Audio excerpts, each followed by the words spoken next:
Welcome to today's news recap. From economic concerns in Iran and a declining birth rate in England to a teacher certification scandal in Texas, let's dive into the latest stories making headlines.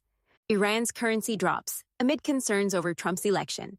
Iran's currency, the rial, has dropped to a historic low following Donald Trump's election as U.S. president, adding to the country's already strained economic situation.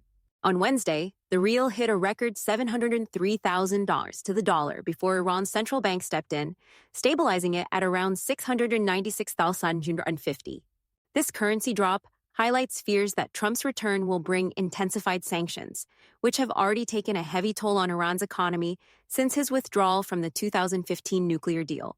The Iranian government is attempting to manage these economic pressures, with President Masoud Pezeshkian expressing hope for possible sanctions relief. However, officials acknowledge that Trump's election may complicate these efforts. Despite these developments, a government spokesperson noted that Iran has made necessary preparations for any U.S. policy changes. England and Wales hit historic low in fertility rates. The fertility rate in England and Wales has reached a historic low, with women having an average of 1.44 children over the past year.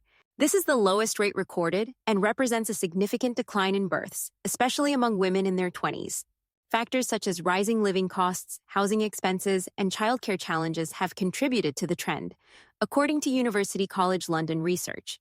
While England's population continues to grow due to immigration, experts are concerned about the long-term implications of falling birth rates. Some researchers suggest policies like extended parental leave and additional childcare support, although others, like Professor Melinda Mills from Oxford, question the effectiveness of incentives in raising birth rates. This decline in fertility rates mirrors trends in other developed countries, with economic and social pressures shaping family planning choices. Houston teacher certification scandal shakes Texas community. A major teacher certification scandal in Houston, Texas, has led to multiple arrests at two historically black high schools. Among those charged are head coach Vincent Grayson and assistant principal Nicholas Newton, who are accused of running a scheme that helped uncertified individuals secure teaching positions across the state. District Attorney Kim Ogg described the operation as a circle of greed that exploited public trust. The scheme involved impersonating certification candidates during exams, with Newton reportedly taking multiple tests on behalf of others. Officials in Houston Independent School District and the Texas Education Agency are now working to identify the uncertified teachers. Pearson VUE, the exam vendor, has pledged full cooperation with the investigation, emphasizing the importance of maintaining public trust in certification processes. Community leaders and educators have expressed disappointment and concern, emphasizing the need for accountability. IKEA compensates East German forced labor victims. IKEA Germany has committed $6 million to a German government fund supporting former East German political prisoners who were forced into labor by the German Democratic Republic. The fund was established to aid victims, including those who assembled IKEA furniture under forced labor conditions during the Cold War. IKEA's contribution follows years of discussions with the Union of Victims Associations of Communist Dictatorship, UOKG, fulfilling a promise to acknowledge and address its role in this dark chapter of history. IKEA's involvement with forced labor in East Germany came to light over a decade ago, prompting an internal investigation. Walter Kadner, CEO of IKEA Germany, expressed regret over the company's past actions, while advocacy groups praised the company's commitment to restitution. German officials hope this move will set an example for other corporations with historical ties to forced labor to follow.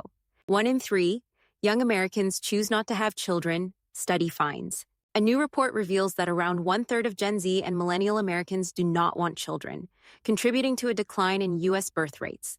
According to a survey by the Independent Center and Newsweek, 30% of those born between 1981 and 2012 have no interest in having children, with climate concerns playing a significant role for many. Nearly a quarter of respondents cited environmental impact as a reason for avoiding parenthood. This trend aligns with the Centers for Disease Control and Prevention's recent findings that U.S. birth rates have reached an all-time low. While most millennials and Gen Z members still express a desire for children, those opting out represent a growing demographic. Experts note that societal shifts, financial factors, and environmental concerns are reshaping family planning for younger generations. That wraps up today's recap. From Iran's economic challenges to changes in birth rates and IKEA's restitution efforts, thank you for joining. Don't forget to like and subscribe for more updates. and we'll see you next time.